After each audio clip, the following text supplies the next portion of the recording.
We're sisters, best friends, and authors on a mission to help you stoke your creative fire and live the life of your dreams. We believe that purpose fuels passion and that creativity is your secret weapon for mass construction. There's never been a better time to bless the world with your dream realized. You're listening to The Kate and Abby Show. What's up, guys? Welcome back to another episode of The Kate and Abby Show. We are back after a short break during the month of June to do the virtual writing retreat that I hosted on my channel. So Kate and I are super excited to be back with the podcast at last and to be coming at you with some new episodes. We are very excited because today's topic is a great one, and all of the topics that we've been brainstorming for future episodes are going to be so amazing, and we're really excited to get into these really fun, creative discussions with you guys. So thank you for being here. I'm so glad you are here and that you have arrived on this video or this podcast.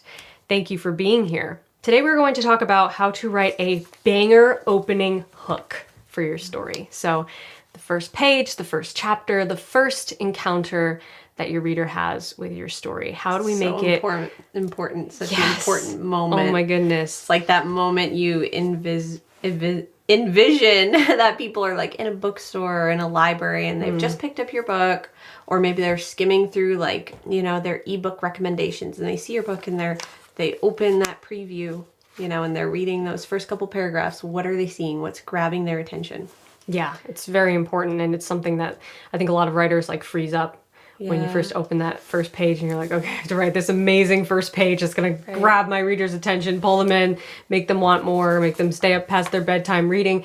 It's a tall order. It's a lot to expect from yourself. So we're going to take kind of a different approach to it today and break it down into the most important aspects of an opening hook. What makes the most powerful, captivating, emotionally spellbinding hook, and just some of the psychological principles behind that, as well as some of the emotional aspects and what makes us love characters and want to see more of them. So that's what we're going to dig into today in this episode. Super excited to get into this. But before we get started, I just want to take a minute to thank our amazing patrons. Yeah. You guys support this show. You keep it going. We so appreciate your support. You are the reason we are not interrupted by sponsorships and ads during our episodes here. You keep them sponsorship free, and we so appreciate that. Our gratitude goes out to you. So thank you so much for being a patron of the Kate and Abby Show. If you're not, you can get exclusive benefits by being a patron, like joining Kate and I for our monthly live hangout sessions, which we have at the last day of every month. We get together on a live stream with you guys, with the patrons of the Kate and Abby Show, and we just kind of have a creative discussion. We talk, we answer your questions. It's a super fun, it's chill. really fun. It's very organic. It gives us a chance to go deeper in discussion with you guys, and I feel like it's the closest thing to being able to meet up at a coffee shop in person and talk about writing and your works in progress and answer questions, all that fun. Yeah, so it's super fun, and we think that you would love it. So if you haven't joined the Patreon yet, you can join at any level and get access to those live hangout sessions. We will link it below this video, but it is patreon.com/The Kate and Abby Show. Okay, let's get into today's topic, writing a banger opening hook. So first things first, I think you guys probably know what I'm going to say first if you've been around here at all or been on my channel at all. And that is the number one most important thing to the hook. The most important ingredient is internal conflict. In fact, I would go as far as to say that internal conflict is the hook. It is that thing that pulls you in and makes you care. Right. If you don't have that, you don't have a compelling hook that will actually capture a total stranger's attention and pull them into your story. So how do we create internal conflict? That's the big question. That's something that I've spent a lot of time thinking about and practicing with my own writing. And I've found that the most basic way to look at internal conflict is it's simply the clash of a character's desire with their fear. It's something they want and something that's holding them back. And that's what creates this push-pull, tug-of-war internally and creates conflict. Is that they have a very clear idea of what they want, okay? And it's really amazing to me when I study stories and read books and watch films, how the simple presence of a clear goal can pull you through a story almost single-handedly. Yeah. So I would never underestimate the power of a clear goal. And when your characters don't have a goal and they seem kind of aimless, it won't hold your reader's attention as much as if your characters have a goal. They have something they're pursuing. In fact, I would recommend like going out and studying some of your favorite movies and TV shows and books and looking for this one aspect. Is there a clear goal? From the outset of the story, is there a clear desire or a want, something that this character is pursuing? Because I think you'll be surprised by how often you find this pattern. And of course, we have the opposite side of that conflict, which is the fear that's holding the person back from achieving their goal. And sometimes the fear is masked by external obstacles. You know, it is something that's actually deeply rooted in them, but they might even be blaming it on something else, something that's external. Like, I can't get that because of this, because of that person, because of this scenario, because of this misfortune in my life. And that's something that I think can help reveal some of the problems that the character is dealing with. But ultimately, it's going to be internal. You know, ultimately, it's going to be something in their character that they're wrestling with, not just an external obstacle that's standing in their way. Right. It's always like it's rooted in the internal conflict. Yeah. That's what's dictating how they behave externally. Like, you can think of it also in terms of your own life. Think about maybe an event or something that you experienced once where maybe you wanted to try something new, for an example, but you were hesitant to do it for some reason.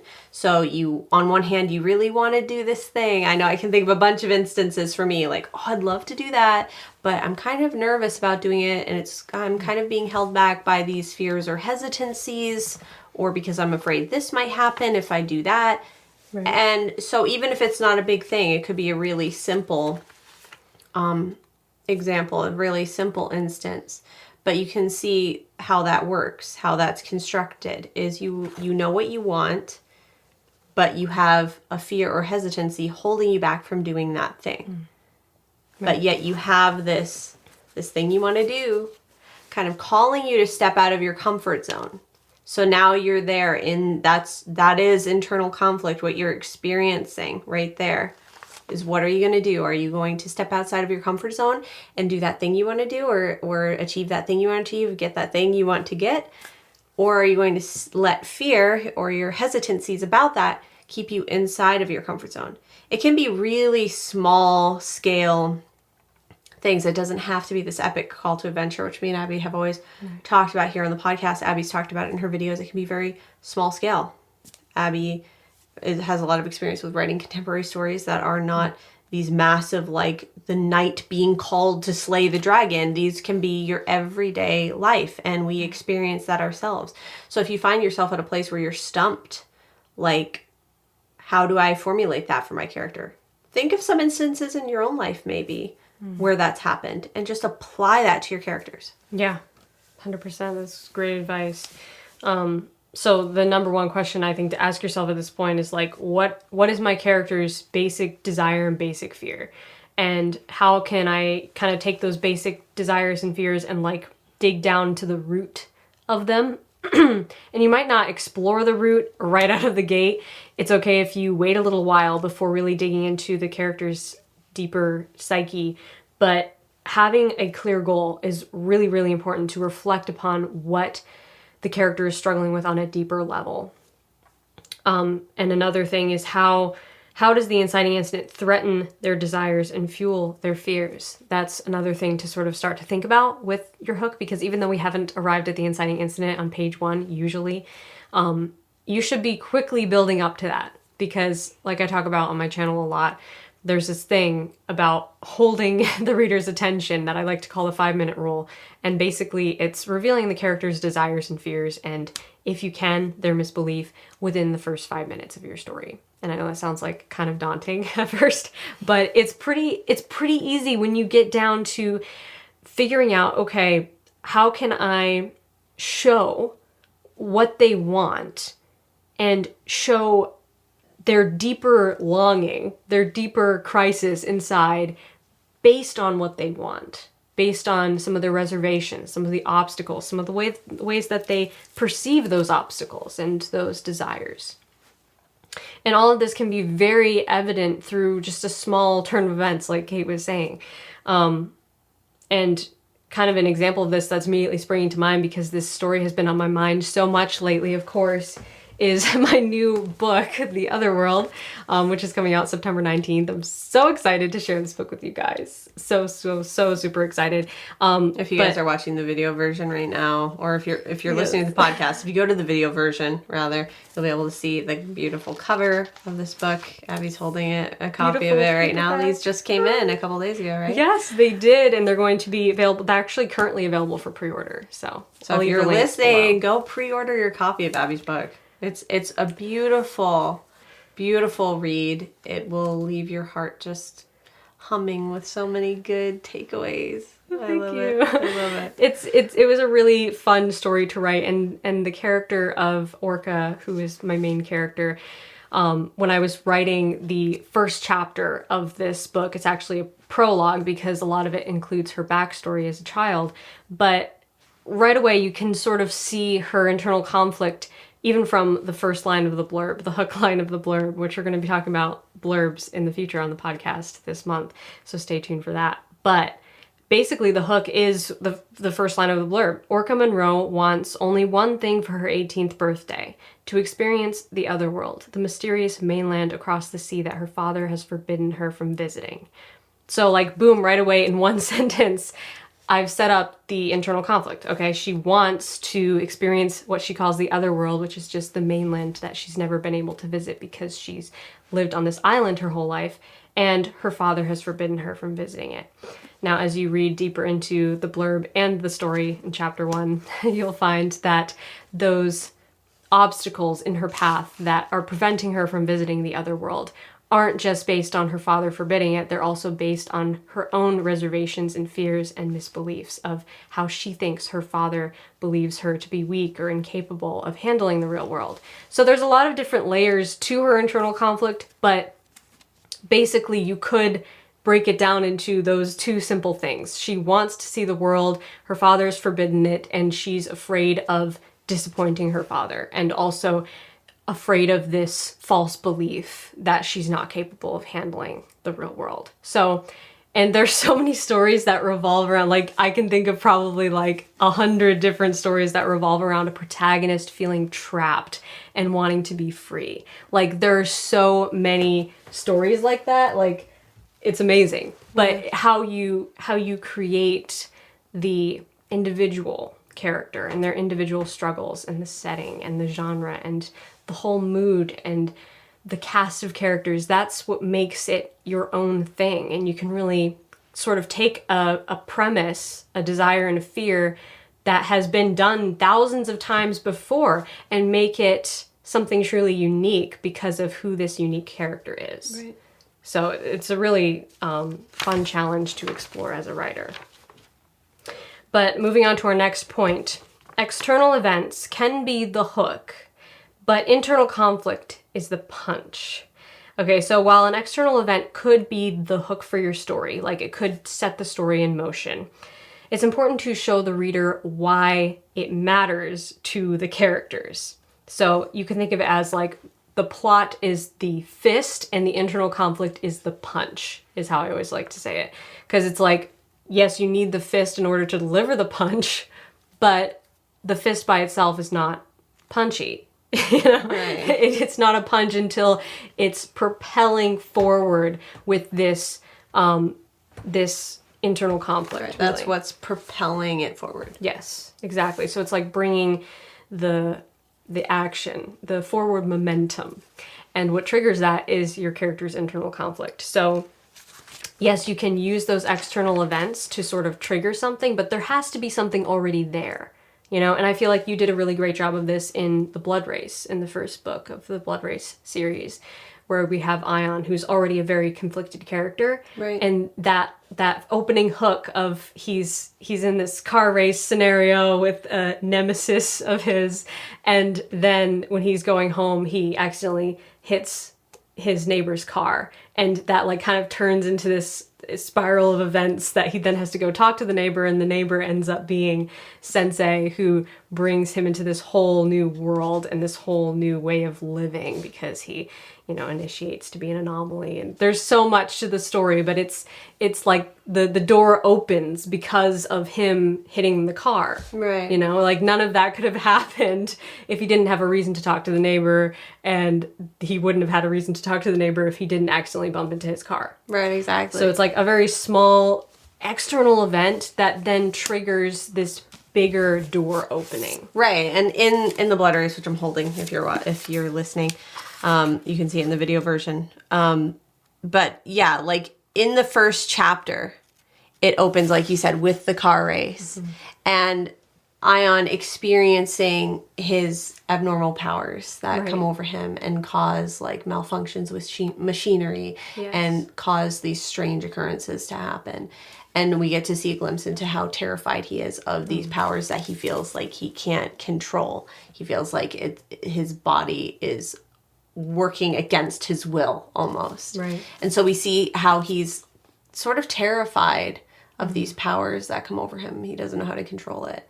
And then it ends with the inciting incident of him hitting Sensei's car. Right. Which brings us into like we're starting down the rabbit hole now. Yes. And that's the punch. Yeah, and it's similar in Anomaly too, like which is the free prequel to the series, where we open with Ion much younger, actually in therapy, talking to his therapist about events that happened, and we see a lot of his internal conflict being read through journal entries that the therapist is actually reading that Ion wrote.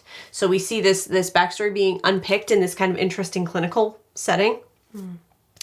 And then the backstory starts coming to the surface, and we're seeing the internal conflict, and then we're going to flashback to, okay, now the beginning of the story. But that first chapter really stands to like draw you into what is the conflict this character is feeling.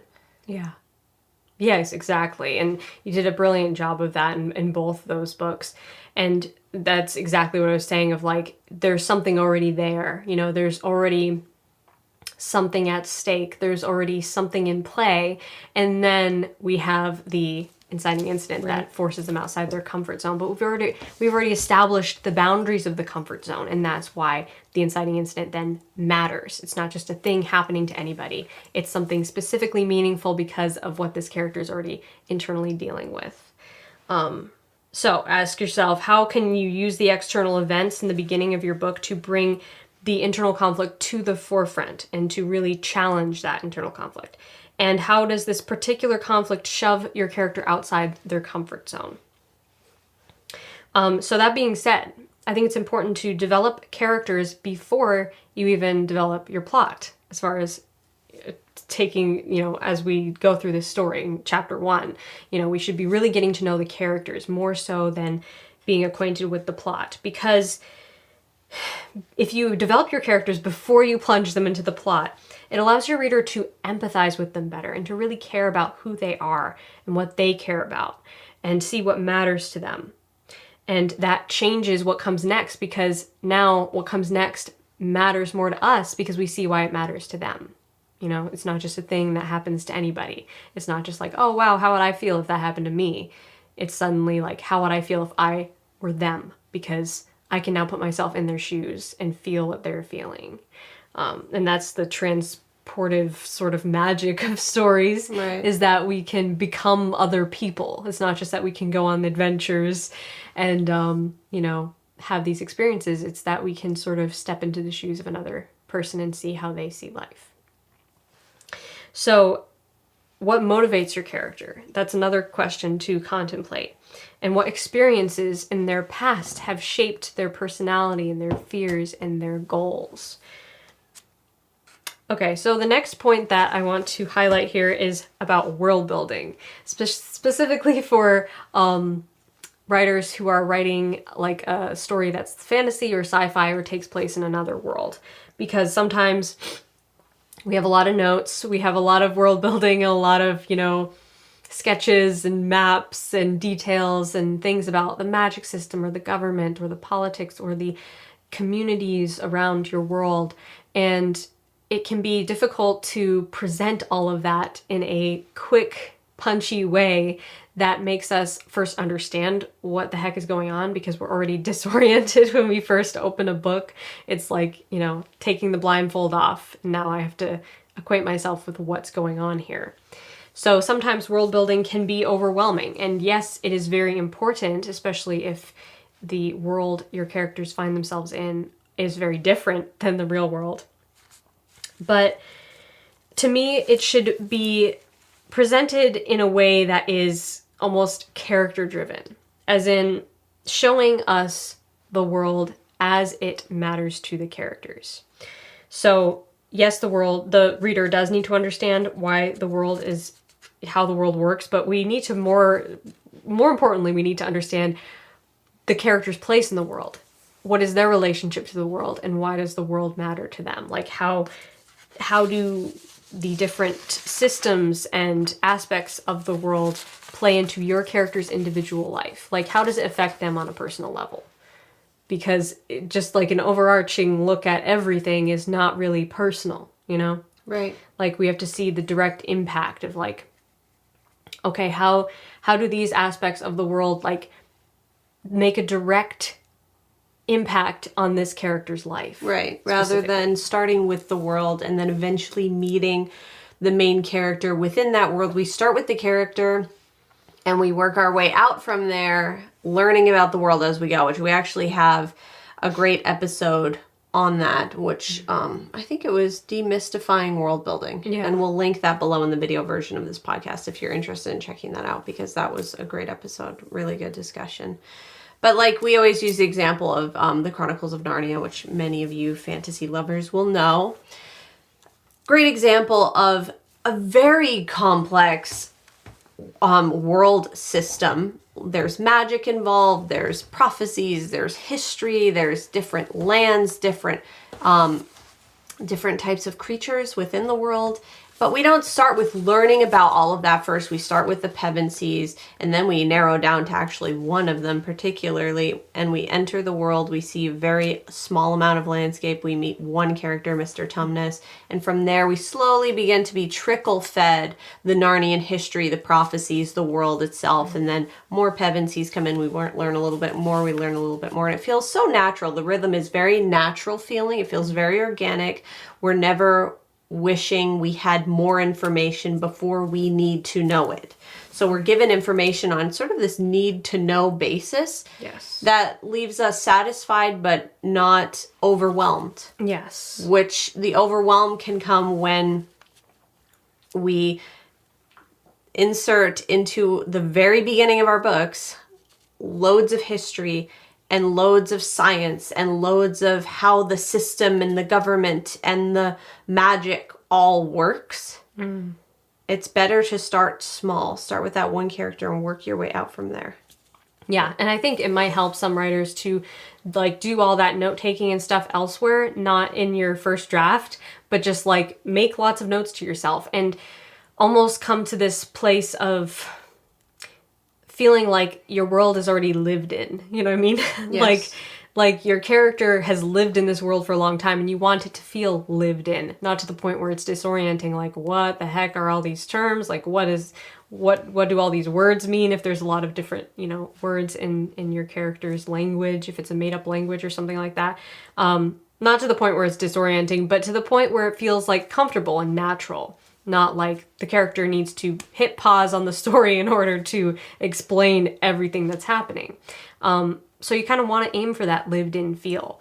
And I think a way to do that is just to like get it all out of your system, like do all the note taking you possibly can elsewhere in your Scrivener file. And then as things matter specifically to your character, like Kate was saying, right, trickle those things in and right, in an easy way that's easy to digest. I know that when I read fantasy, like it will make me stop reading and not finish a book if it's too overwhelming to even understand the world and orient myself. Because it's like, man, if it's taking me this long just to orient myself and I haven't even gotten to know the characters, my head just is not ready to do that. Right. Another thing you can do too, if you're someone who's not necessarily a plotter or a note taker like me, you can always just write your beginning however you want to. Yeah. And then as you go through the story and you discover what those conflicts are, when you go back through the revision process, the many times you'll go back through your book, you can add to and revise and rewrite the beginning and move those pieces of history or orientation elsewhere. You can add them into maybe the character's day, the first day we experience with them in the book or something like that. Yeah. So you can always move parts and pieces around, which is something I've done a lot of. There's been many times when I'll go back to that opening hook segment. I'll take a bunch out and I'll paste it into a document, and then I'll be like, oh, okay, here's the perfect space, like further down to add that back in. Yeah. That's So a really good skill. It's a move aroundable. It's all move aroundable. That's great. And I think I think one of the most important skills for a writer to develop is being comfortable with revisions. Yeah. Because the more you get comfortable with revisions, it's like a superpower. And you never feel like intimidated about like, oh, this has to be perfect. I have to write it perfect, because it's like, you can revise it. If you get really good at revisions, you don't even have to be good at writing. Right? Yeah, because sounds weird, but it's like true. because really you could replace the word revisions with writing process. Yeah. Because that really is such an important part of the writing process, going back and reading through and being able to slow down, pause, creatively write, then look at it again. It's kind of a mindful practice, really. So it's just another type of creative writing. Yeah. You could look at it that way, and that makes it sound more fun too. Yeah, true. And there is no part of your book that you will do this more for than your opening hook, because you want that to be the most powerful, the most emotional and gripping part of your book. So coming off that, ask yourself, how does the world impact your characters' internal conflict, their desires, their fears, their goals? How does it factor into their own individual path in life? And how can you show your reader why the world matters to the character? So as you develop your story, ask yourself these questions to ensure that you are creating compelling internal conflict and that you're driving home that punch in your opening hook. What does my protagonist think will bring them true happiness or contentment? How is their fear stopping them from going after it? What is my character's misbelief, and what happened in their past to create this misbelief? How can I show my audience in the first 5 minutes why what's happening matters to my protagonist given their desire, fear, and misbelief? So those are just some really good questions to ask yourself to kind of springboard these ideas and what your hook might look like. And of course, it will be different for everyone. Some hooks might be backstory. Some might be flashbacks to the past, or showing your character growing up, or showing just that pivotal moment in their past, even if it wasn't that long ago, where something changed for them. Their fatal flaw took root, their misbelief took root, and it now has changed the course of their life. So maybe it's something like that, or maybe it's just meeting them in the present day and they are being forced outside their comfort zone in some way.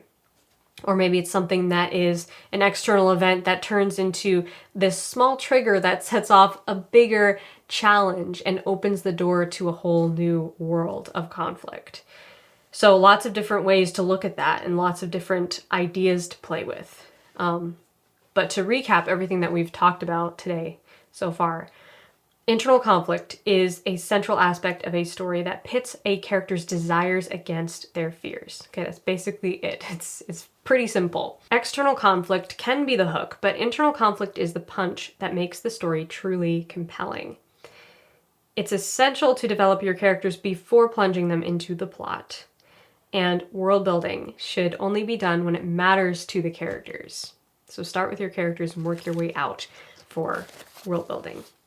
And that's basically it. I mean, we could go on and talk more about the hook because the hook is such a big topic, but I feel like that's a good place to leave it, because it's kind of we like to give you guys a springboard to just sort of explore your own creativity and explore your own ideas and not overwhelm you with like too many thoughts and rules and regulations, because that takes all the fun out of writing. And it's like every writing advice book you pick up will be like very overwhelming with all these different, like, you know, rules and restrictions. Art doesn't live within the parameters of rules. So do you figure out what works for you, figure out what you like. And maybe a fun exercise would be like walk through a library, walk through a bookstore, or browse through books on your Kindle, however you look at books, and just randomly pick up a few, open to the opening page and just read and see, does it grab you?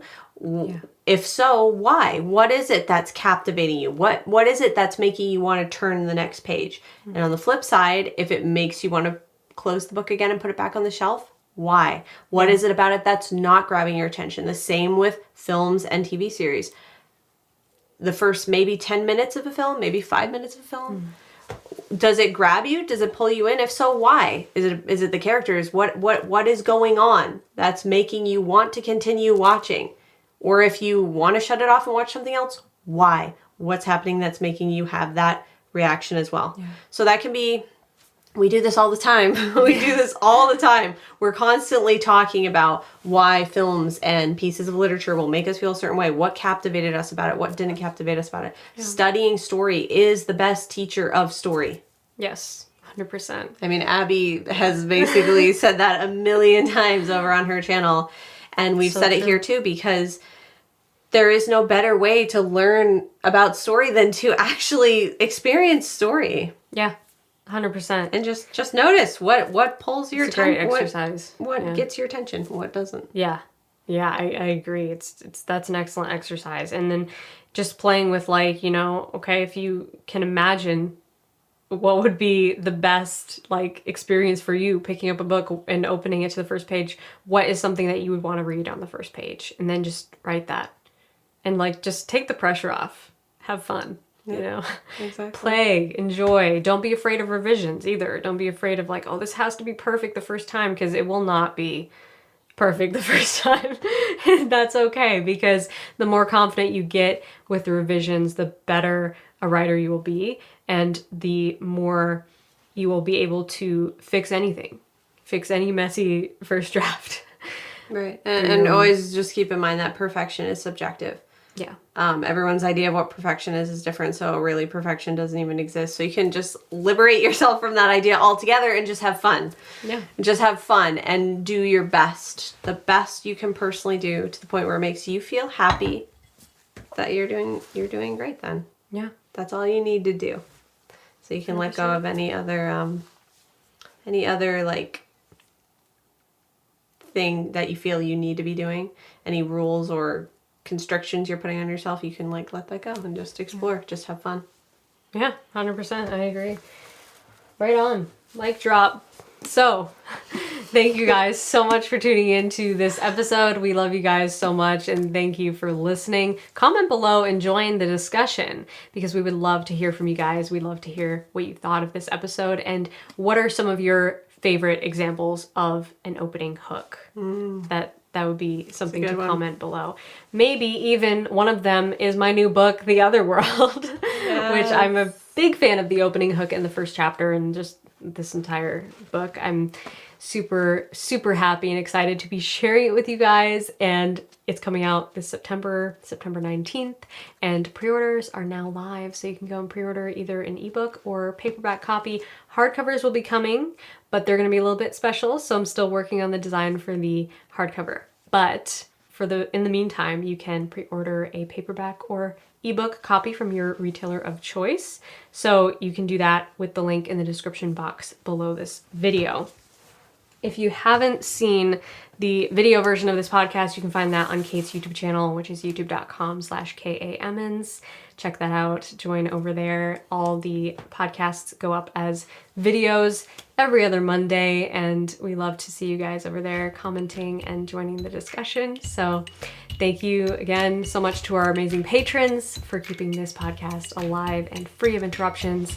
If you want to support the show and get access to exclusive live trainings, or not live trainings, but live hangout sessions every month with Kate and I, then you can join the Patreon at patreon.com/The Kate and Abby Show. You can join at any level, get access to the live hangouts. And we hope to see you guys over there. Thank you so much for listening, and until next time, Stay stoked. and rock on.